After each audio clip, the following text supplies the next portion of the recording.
गांजा पकडलेला आहे मात्रामध्ये आहे आणि नेमका आरोपींची पार्श्वभूमी काय? गुन्हे शाखा घटक 2 चे पोलीस निरीक्षक श्री सोनवणे, एपीआय केदार आणि एपीआय माळी आणि त्यांच्या टीमला गोपनीय माहिती मिळाली होती की फैजल अन्सारी हा भिवंडीमध्ये गांजा विक्री करण्यासाठी येणार आहे. त्या अनुषंगानं एसीपी शेखर बागडे यांच्या मार्गदर्शनामध्ये घटक 2 चे अधिकारी श्री सोनवणे आणि त्यांच्या टीमनं सापळा कारवाई आयोजित केली.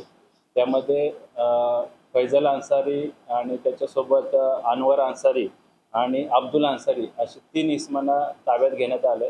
त्यामध्ये अनवर अन्सारी याच्या घरामधून आणि ताब्यात घेतलेल्या 2 इतर संशयित इसमांकडून एकूण जवळपास 74 किलोचा गांजा अंमली पदार्थ हस्तगत करण्यात आला, जप्त करण्यात आला. त्याची अंदाजे किंमत 37 लाख रुपये आहे. त्या अनुषंगानं भुईवाडा पोलीस स्टेशन येथे गुन्हा दाखल करण्यात आला असून सदरच्या आरोपींना मान्य न्यायालयामध्ये आज हजर करण्यात येणार आहे. फैजल अन्सारी जो आरोपी आहे त्याच्यावर यापूर्वी 2 NDPSच्या कायद्याने गुन्हे दाखल आहेत आणि इतर आरोपींवर देखील काही गुन्हे दाखल आहेत. तर त्या अनुषंगानं पोलीस माहिती घेत आहेत. प्राथमिक चौकशीमध्ये फैजल या आरोपीनं सदरचा गांजा हा ओरिसा राज्यातून आणल्याची प्राथमिक माहिती मिळाली.